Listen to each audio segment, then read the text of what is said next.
이보다 평화로운 풍경이 있을까요? 지금의 평화는 그냥 얻어진 것이 아닐지도 모르겠습니다. 우리가 아는 것보다 훨씬 그 이전부터 시작된 아직도 끝나지 않은 이야기를 지금부터 해보려고 합니다.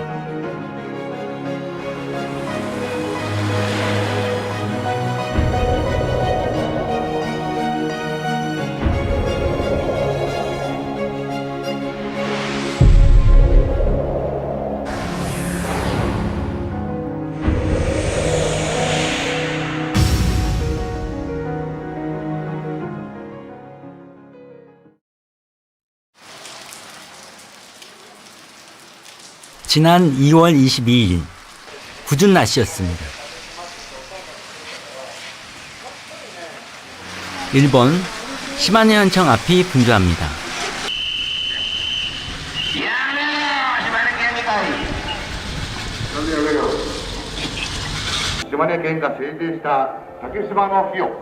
일방적으로 반복되는 것이 저 확성기 녹음 방송만은 아닌 것 같습니다. 죽도의 날, 올해로 15년째입니다. 행사장을 취재하기 위해 현민회관으로 들어섰습니다.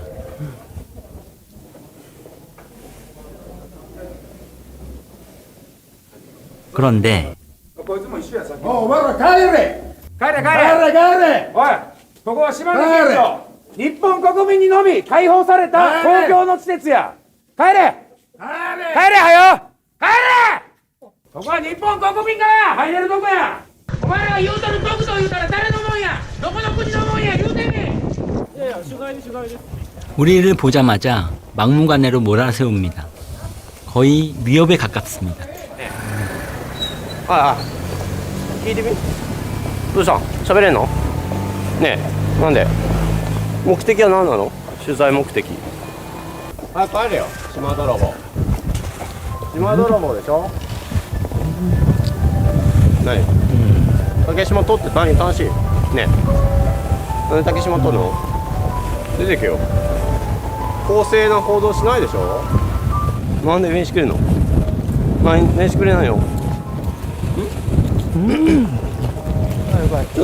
공식적인 취재임에도 불구하고 한국에서 왔다는 이유로 그들의 태도는 공격적이었습니다. 합리적인 논의는 생각조차 할 수 없는 분위기였습니다.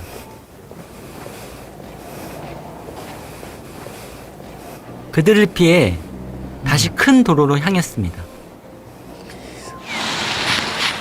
행사장과는 사뭇 다른 풍경입니다.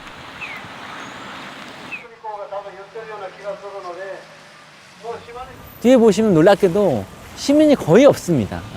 그만큼 시민이 거의 참가하지 않는 행사인 것을 뒤를 보시면 이해하실 수 있습니다. 그럼에도 도대체 시마네현은 죽도의 날 행사를 강행하는 이유가 무엇일까요?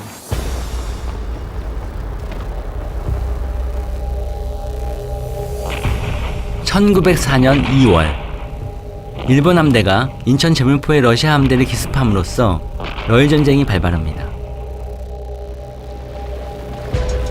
한반도와 만주를 지배하려는 일본과 그런 일본을 견제하려는 러시아. 당시 극동아시아는 1년 반에 걸친 긴 전쟁을 치러야 했습니다.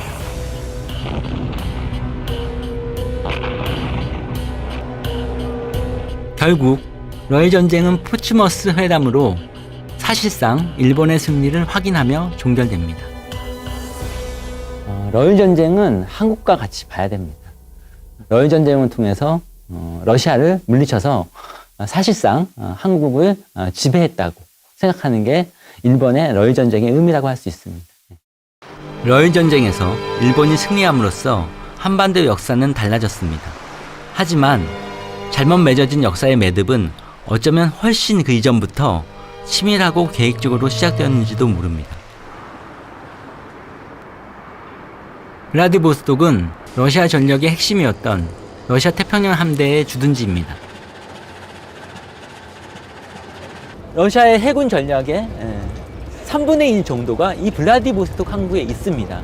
그래서 이 극동 함대가 일본의 육군이나 해군들을 억제할 수 있는 중요한 역할을 한 게 블라디보스톡에 있는 제1태평양 함대입니다. 또한 블라디보스톡은 시베리아 횡단 열차의 시작점이자 종착점입니다. 이처럼 극동 지역에서 중요한 위치를 차지했던 블라디보스톡. 그런데 우리는 러일 전쟁이 발발하기 15년 전인 1876년에 블라디보스톡에 주목합니다.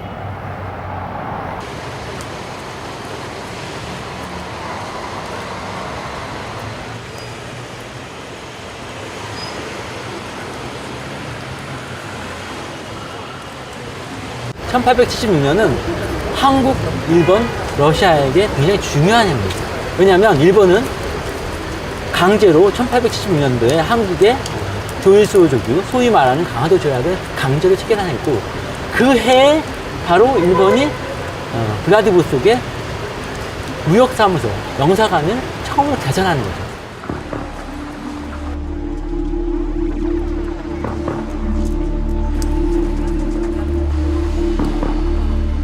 과연 1876년 이곳 블라디보스톡의 일본 무역사무소에선 무슨 일이 있었던 걸까요?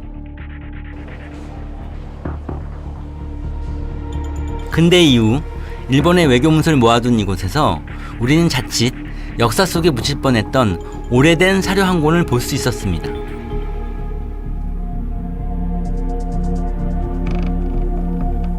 메이지 8년 1875년 3월에서 8월경에 세와키 히사토라는 사람이 블라디보스토크를 시찰한 내용인 거죠.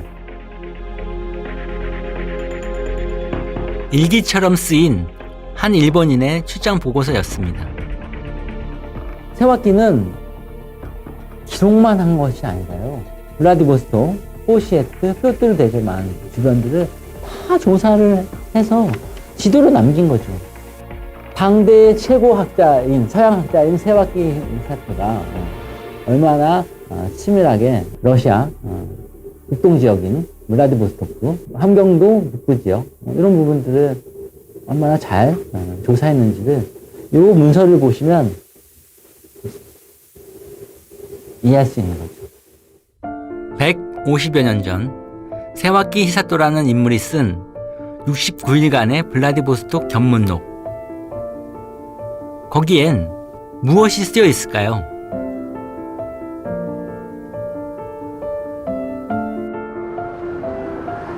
이야기는 1875년 4월 19일에 시작됩니다. 今日も昨日のように風波なく海上が平穏だ。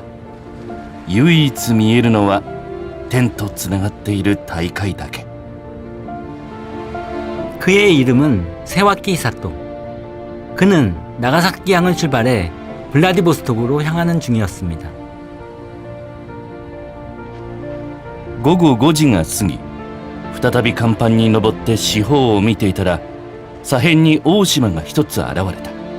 この島の名は何で、どこの国に属しているのか。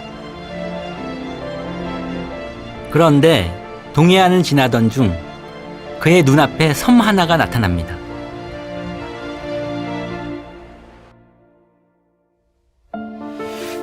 "この島に人家はあるかと問うと、人家はないという。私は双眼鏡を出して照らしたものの、薄暗で悠然としていてよく見えない。 그 섬의 정체는 무엇이었을까요?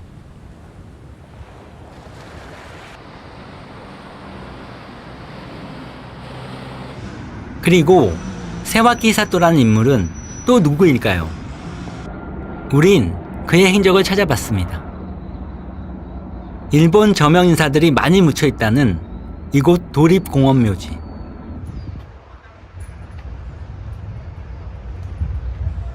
수많은 묘들 가운데서 세와키 히사토의 묘를 찾을 수 있었습니다. 그는 1878년 이곳에 묻혔습니다.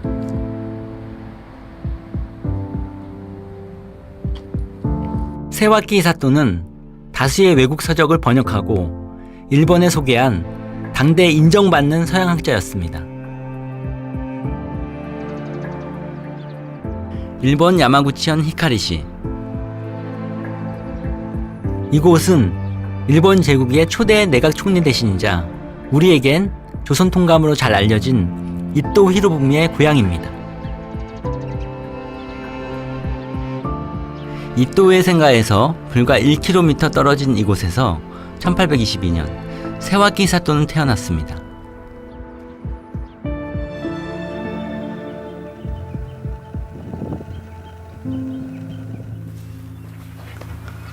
세와키 히사토의 집안이 대대로 털을 잡고 살았던 곳입니다. 아, 이 테츠카 집. 아, 꼬니치와. あ、こんにちは。あーどうも、お世話になりました。こんにちはご苦労様でした 아, 세와키 히사토의 はい 家ですか? そうですここはね。 아, 이곳 토박이인 지역 주민으로부터 세와키 히사토에 대해 들을 수 있었습니다. いうことでね。特に英語、オランダ語は当時もう本当蘭学、ここで生まれて17歳までここで育ちました。で家はそこに見えますけれども、まあ、お医者さんですね、診療所がありまして、そこの、まあ、次男に生まれたわけです。でお兄さんがお父さんと一緒にここを切り盛りにして、瀬脇久人はここで17歳までを過ごして蘭学を学ぶために長崎に出ていくわけですね。 세와키 히사토는 나가사키로 유학을 가면서 서양학을 접하게 됩니다. 당시 일본은 네덜란드와 교류하며 유럽의 학문과 기술을 받아들이고 있었습니다.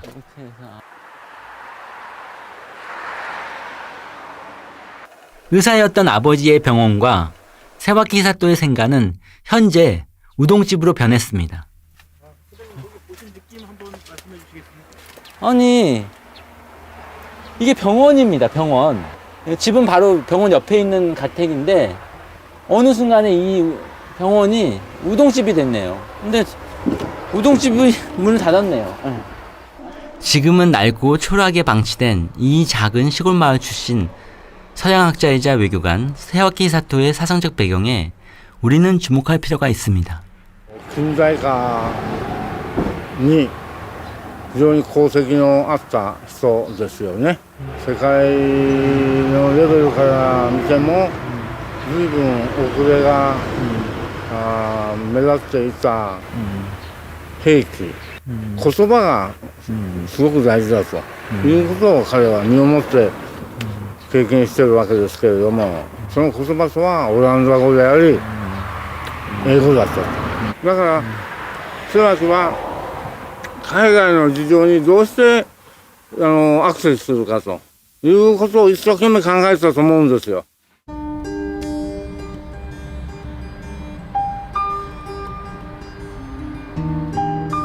세와키 히사토의 고향에서 2시간 남짓 떨어진 이곳, 일본 우익 사상의 아버지라 불리는 요시다 쇼잉의 고향 하기시입니다.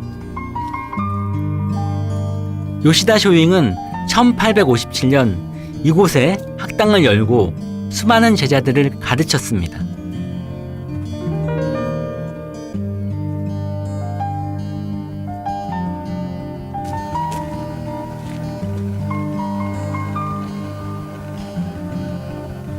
일본의 근대화를 이끈 인물들, 대부분이 그의 제자입니다.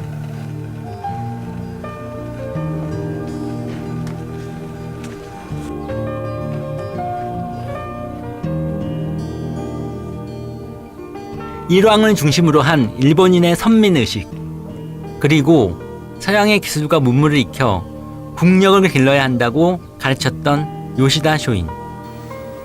세와키 히사토는 요시다 쇼인으로부터 당대 최고의 서양학자라는 평판을 얻었습니다.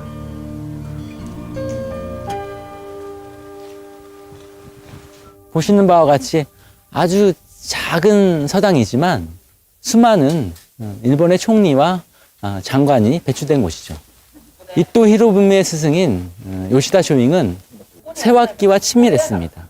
요시다에 따르면 세와키는 당대 최고의 난학자였습니다. 두 사람의 공통점이 한 가지 있는데요. 그것은 바로 정한론입니다.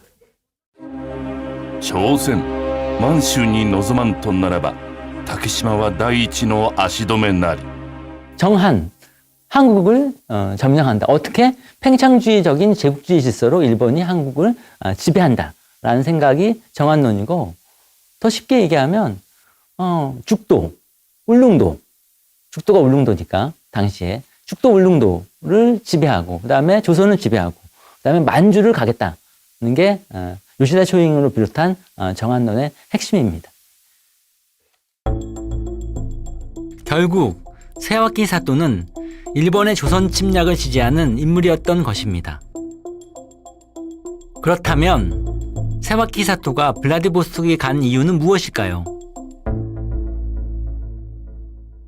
세와키 히사토가 블라디보스톡에 간 것은 대외적으로는 블라디보스톡 무역사무관, 영사 그 정도의 수준으로 블라디보스톡을 조사하러 간 게 맞는 거죠. 하지만 실제 세와키 임무를 실제로 보시면 거기 안에 조선 북부 지역에 대한 섬세한 조사, 정보를 수집해라 라는 부분이 있어요.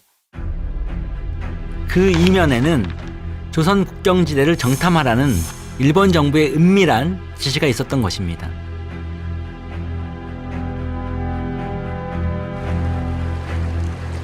(1875년 4월 21일)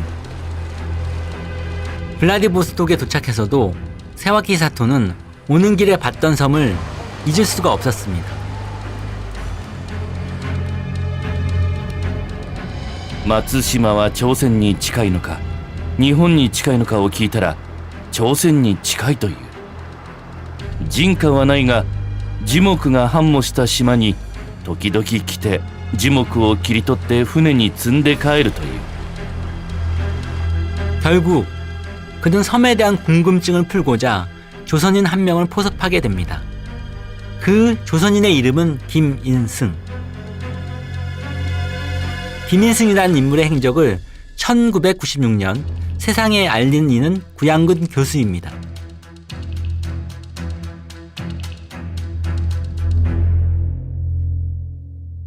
친일파 연구의 태도라고 하는 임종국 선생님이 쓴 실록 친일파를 읽은 적이 있습니다. 근데 거기 보면은 우리나라의 친일파 제1호는 아마 강화도 조약 때 온 김인승일 것이다. 근데 그 김인승이 어떤 연유로 일본에 왔고 그가 누구인지 전혀 알 길이 없다 하는 간단한 한두 줄 되는 그런 내용이었습니다. 그래서 이 김인승이 그 김인승인가 보다 하고는 잠깐 제 연구 테마를 접어두고 김인승을 추적하기 시작했습니다. 그러다가 이제 세와키 히사토를 찾아내고 블라디보스토크 그 견문 잡기를 찾아내고 기타 막대한 방계 자료를 찾아냈습니다. 도쿄대에서 박사과정을 밟던 구양은 교수는 김인승의 행적을 쫓다 보니 세와키 사토의 블라디보스톡 견문록을 발견하게 되었고, 그 문서의 전문을 국내 최초로 번역해 소개하게 되었습니다. 이 김인승에 대해서 표현할 때 여러 곳에서 아주 직량하다는 말을 많이 씁니다. 직설적이고 숨김이 없는 아주 흔쾌한 그런 사대부 기질을 가진 그런 사람이 김인승이었습니다. 1875년 당시 러시아 연해주 지방에는 함경도 지방의 대기근을 피해 국경을 넘은 조선인들이 많았습니다. 주민이 300호가 넘는 마을을 이룰 정도였습니다.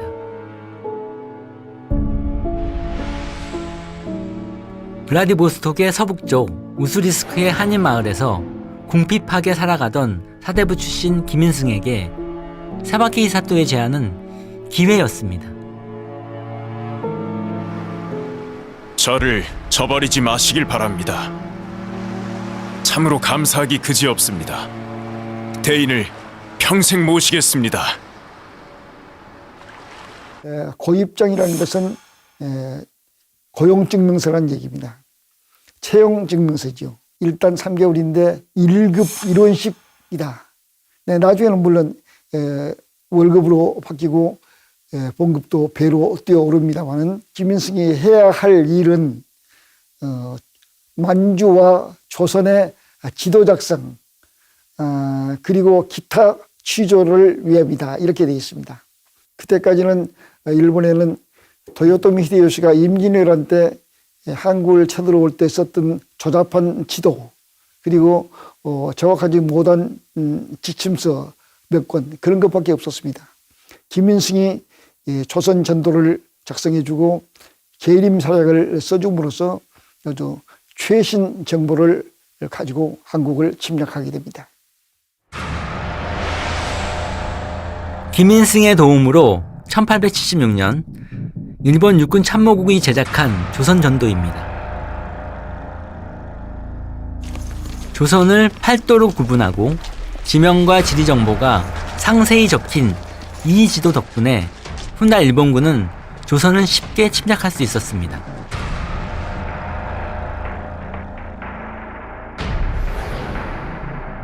지도에 도움을 준 함경도 출신의 모씨, 조선전도에 기록된 그 인물이 김일성이었습니다.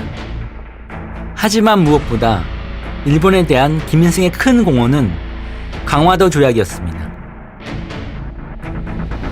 김일성은 강화도 조약의 정권대사인 구로다 키요타카에게 발탁되어 중요한 정보를 제공합니다.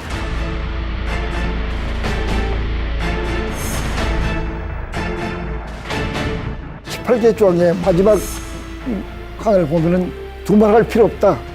지금 천국처럼 저렇게 큰 나라, 저렇게 인구가 많은 나라도 대만 일전에서 패하고 강화를 청하고 배상금을 물어주는 그런 상황인데 너희들 조선이 무슨 힘으로 버티겠는가?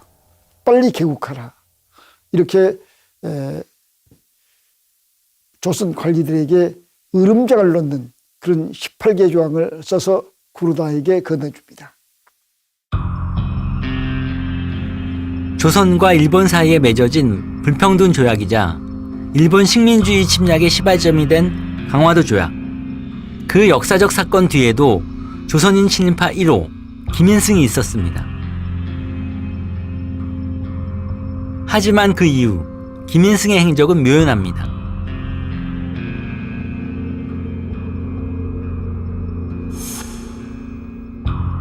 거리에서 듣기 불편한 말들이 들리고 길을 걸으면 조심스럽고 두려운 마음이 듭니다.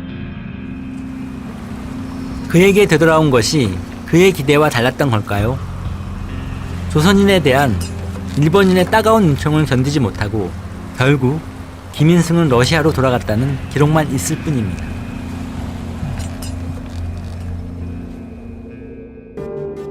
그렇다면 세바키 사토와 김일성 사이에는 어떤 정보가 오고 갔을까요? 竹島は朝鮮から何里ほど離れていて日本からは何里ほど離れていますか? 죽도는 강원도 삼척부 소속이며 섬의 주위는 1000리나 된다고 합니다. 땅은 비옥하고 산물이 많은데도 나라에서 금도로 삼고 있어서 사람은 살고 있지 않습니다. 혹 가서 살고 싶어도 적발될까봐 가지 못하지요. 그러니 자연히 몇 리인 줄도 알 수가 없군요. 그 섬은 울릉도였습니다. 세와키 히사토는 김일성으로부터 그 섬에 대해서 알아보고 청원서를 일본 외무성에 제출합니다. 바로 그 섬을 일본이 개척해야 한다는 내용이었습니다. 그런데 여기서 이상한 점이 있습니다. 세와키 히사토는 분명 죽도에 대해 김일성에게 질문을 던졌습니다.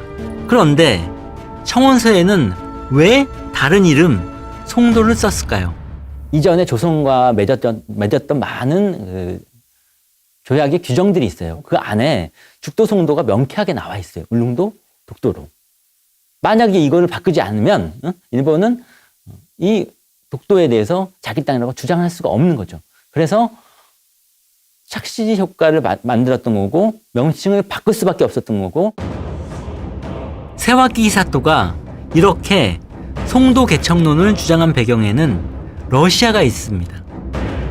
일본은 러시아로부터 위기감을 느끼고 있었습니다.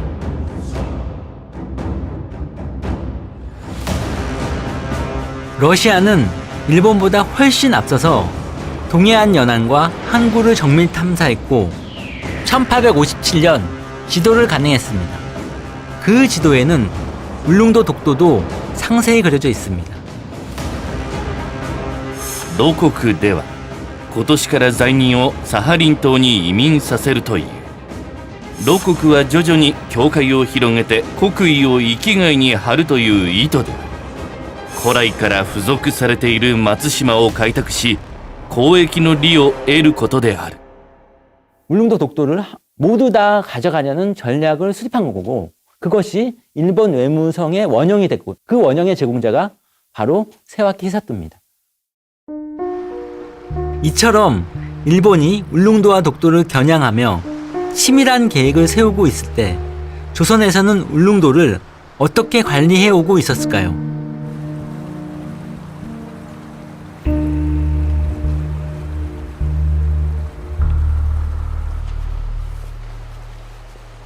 지금이야 쾌속선으로 3시간 남짓이면 닿을 수 있지만 수백 년 전 이곳은 중앙의 행정력이 쉽게 닿기 힘든 외떨어진 곳이었습니다. 하지만 조선 왕조는 1694년 숙종 때부터 수토제를 두어 울릉도와 독도를 지속적으로 관리해오고 있었습니다.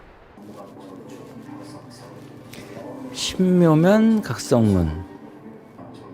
당시 울릉도를 순찰한 수토사들의 이름은 울릉도 바위 곳곳에 새겨져 있습니다. 지금도 우리가 울릉도 가는데 배 타기가 좀 어렵습니다. 왜냐하면 파도가 심하니까. 그리고 2.9m 파도 한번 맞아보면요, 배가 넘실넘실 거립니다.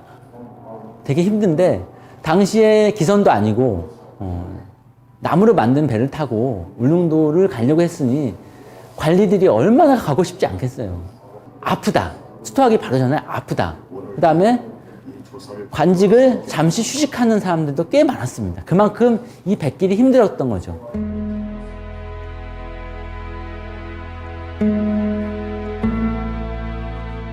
그러다 1880년대 초 울릉도와 독도 관리는 새로운 국면에 접어듭니다. 일본인들의 울릉도 불법 침탈이 거세지자 고종은 울릉도와 독도의 실태를 전면 조사하기 위해 특별 검찰사를 파견합니다. 1882년 고종의 특명을 받은 검찰사 이규원과 그 수행원들은 처음 도착한 이 학포마을 바위에 그 사실을 기록해 놓았습니다.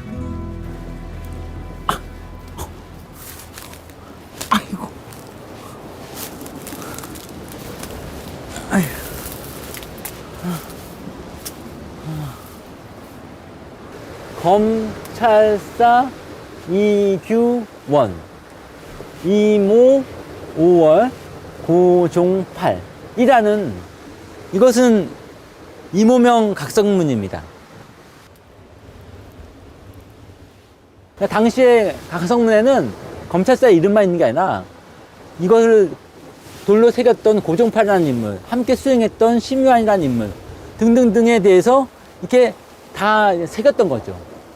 더 많은 인물이 있었을 텐데 이 파도, 바로 앞에 울릉도에 있는 학포 앞에 있는 파도가 너무 세가지고 이 부분들이 많이 지워진 거고. 하지만 우리 땅을 지키겠다는 의지만큼은 어떤 파도도 지우지 못했습니다. 1883년 조선은 본격적으로 울릉도 개발을 시작합니다.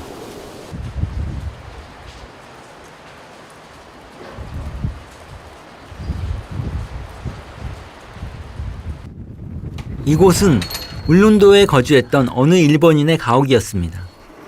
지금은 일본인에 의한 울릉도 수탈의 역사를 한눈에 볼 수 있는 체험관으로 이용되고 있습니다. 안쪽은 참 이렇게 골목골목으로 잘 해놨네요. 근문으로 해가지고 처리해가 잘 하고 있습니다. 자기들 살기에 예. 딱 좋게. 이 집 주인이었던 일본인은 벌목을 해서 번 돈으로 울릉도 주민에게 고리대금업을 했다고 합니다. 얼마나 수탈과 착취가 심했을지 짐작이 갑니다.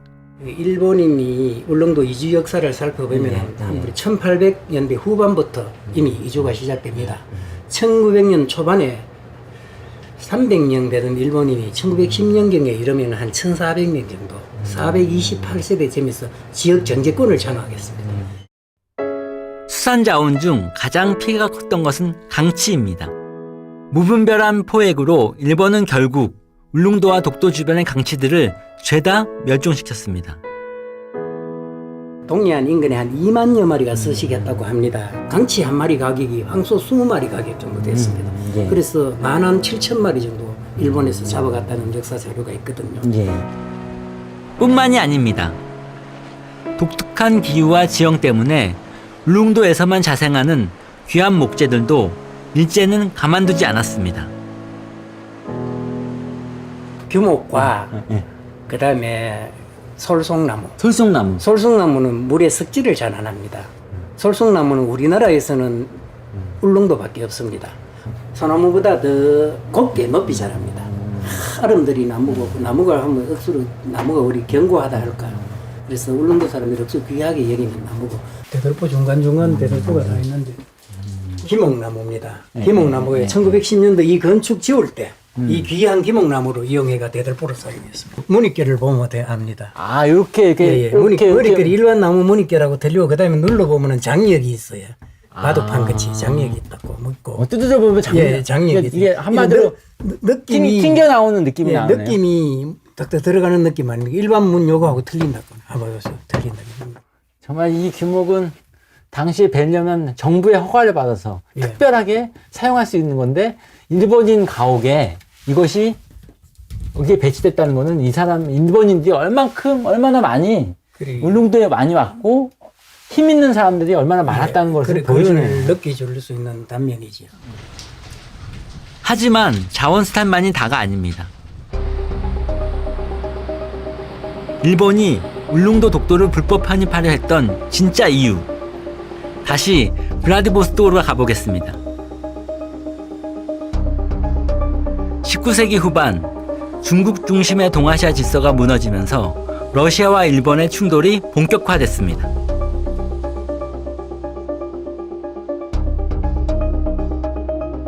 일본의 가장 큰 걸림돌인 러시아의 핵심 전력은 블라디보스토크의 해군. 일본에게는 러시아 해군의 남진을 막고 그들의 동태를 살필 수 있는 군사적인 요충지가 필요했습니다. 블라디보스토크에서 출항을 해서 동해로 가면 섬은 딱 두 가지밖에 없습니다. 동해에 우뚝 선 섬은 바로 울릉도와 독도뿐인 거죠. 동해안의 울릉도와 독도는 러시아와 일본 두 열강이 전쟁에서 승기를 잡기 위해 가장 선점해야 할 곳이었습니다. 그래서 일본은 러일 전쟁이 발발하자 울릉도와 독도에 각각 막루와 해적 케이블을 설치합니다.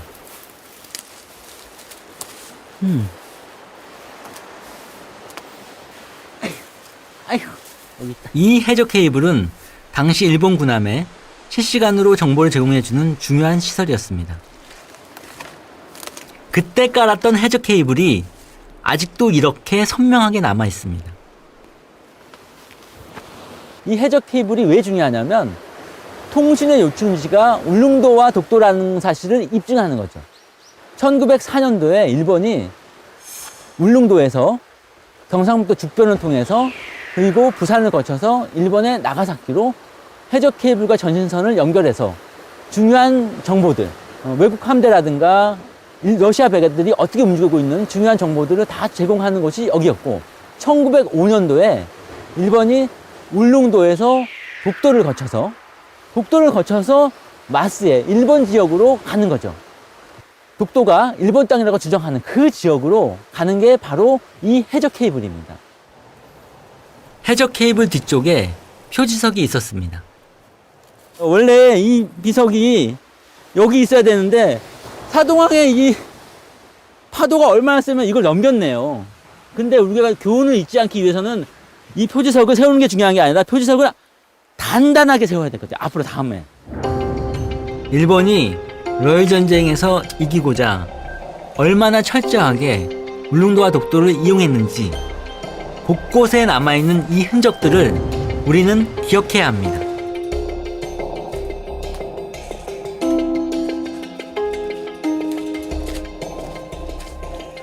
이번엔 막루입니다. 울릉도에는 총 3개의 막루가 있습니다.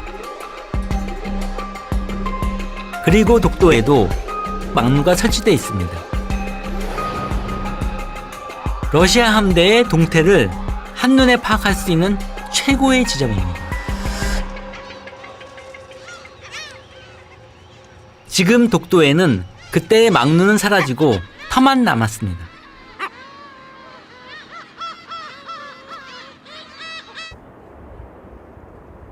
울릉도의 석포 전망대에도 막루터가 아직 남아 있습니다. 벽돌을 세멘트와 벽돌을 쌓구나 이게. 세멘트 자갈을 넣고. 일본은 러일 전쟁 전후에 울릉도 주민들을 동원해 가지고요, 이 콘크리트와 벽돌로 이루어진 이 막루와 막사를 여기에 짓게 됩니다. 아, 진짜 튼튼하게 졌다. 여기에 일개 소대 이상이 주둔했으니까요. 적어도 여기서는 50명 이상의 사람들이 근무를 했던 것으로 추정돼요.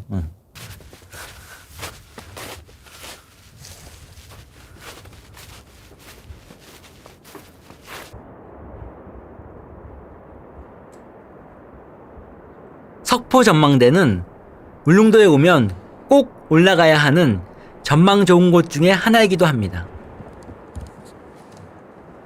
일본이 러일 전쟁에서 승리하기 위해서 먼저 독도를 강탈했고 빼앗아 갔고, 그 다음에 울릉도를 군사기지화 했던 것이죠.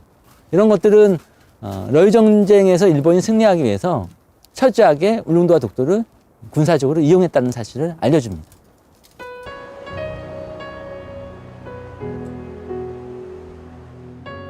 역사는 어쩌면 우연의 산물이 아니라 필연의 결과일 것입니다.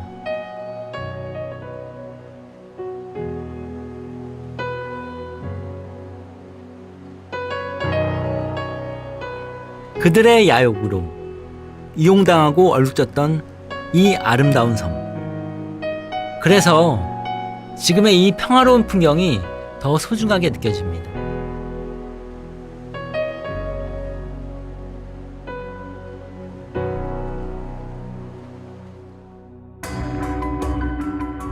하지만 이야기는 아직 끝나지 않았습니다. 1905년 2월 22일, 일본은 시마네현으로 독도를 불법 편입했고, 2005년에는 그날을 기념하는 기념일까지 제정했습니다.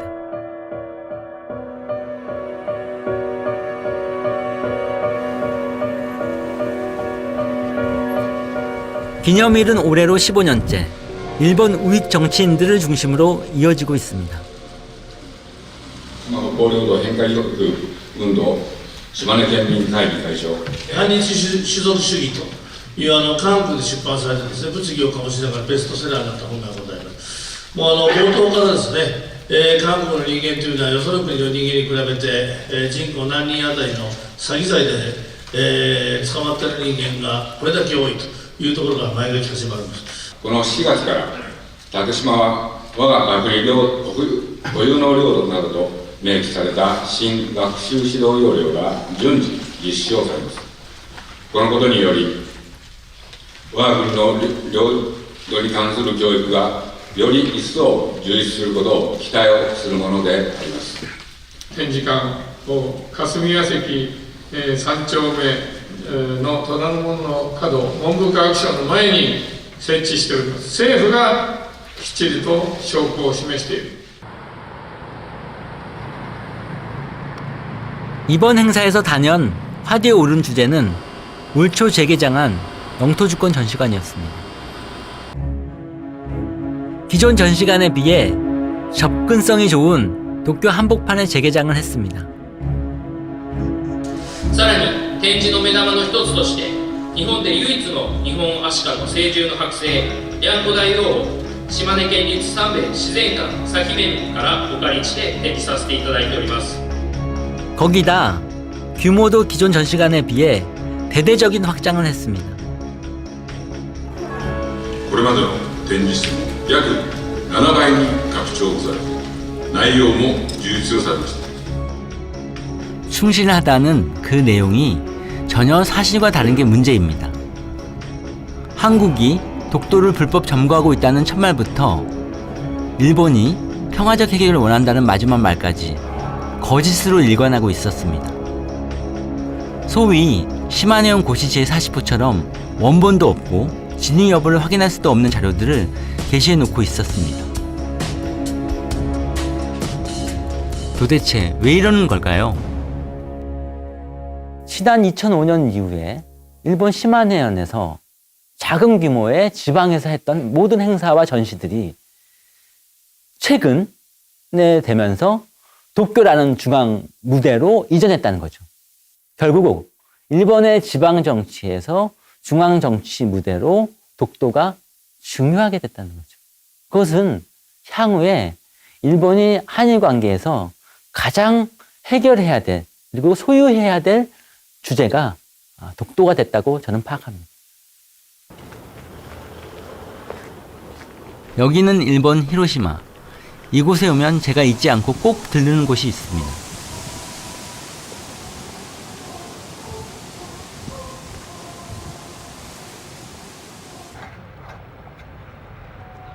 히로시마 성. 16세기 축성되어 화려한 날도 있었지만 전쟁을 경험하고 폐허가 되어 이제는 일부만이 복원된 곳입니다. 히로시마는 일본 군대의 심장부입니다. 일제가 아시아 침략을 본격화한 청일전쟁 당시 대본영이 설치된 곳입니다. 독도를 침탈하기 시작한 러일전쟁 당시 마찬가지로 일본 군대의 요충지였습니다. 러일전쟁의 승리를 계기로 서양 강대국들과 어깨를 나란히 하는 제국주의 국가로 발돋움한 일본. 일본은 침략전쟁을 이어가며 인류 역사상 가장 많은 인명피해와 재산 피해를 남긴 파괴적인 전쟁 제2차 세계대전까지 일으킵니다.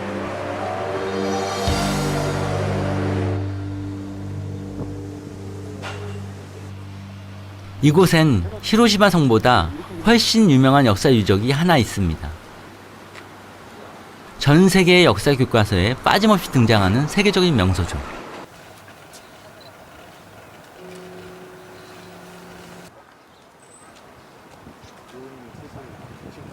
히로시마 평화기념공원.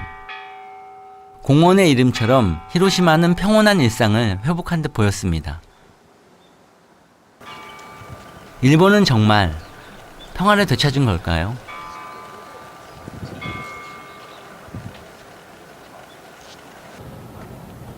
여기는 히로시마 평화공원입니다. 일본은 평화라는 용어를 썼는데요. 일본 정부가 러일 전쟁, 태평양 전쟁을 거치면서 동북아의 주변 국가들을 많이 침략했습니다. 그 침략의 역사는 일본 정부가 조용히 숨기고 평화라는 용어만 현재 갖고 있는 거죠. 그런데 독도로부터 시작된 일본 침략의 역사는 그 결말이 무엇일까요?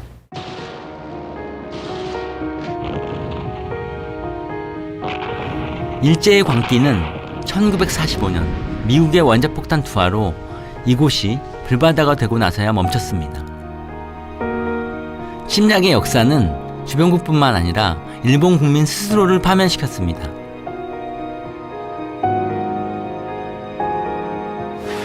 그리고 80년이 흘렀습니다. 어린 학생들에게까지 왜곡된 역사를 주입하고 있는 일본 정부.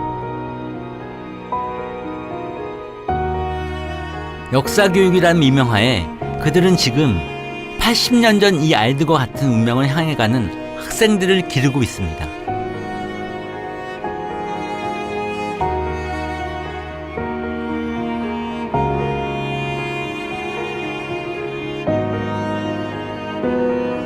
히로시마 원폭동.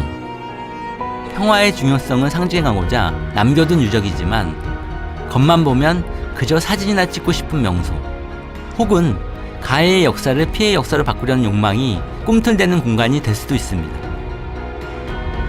오늘의 일본은 히로시마의 원폭돔 깊은 곳에 아직 숨쉬고 있는 역사의 진실을 천천히 마주해 보길 이웃으로서 진심으로 바랍니다.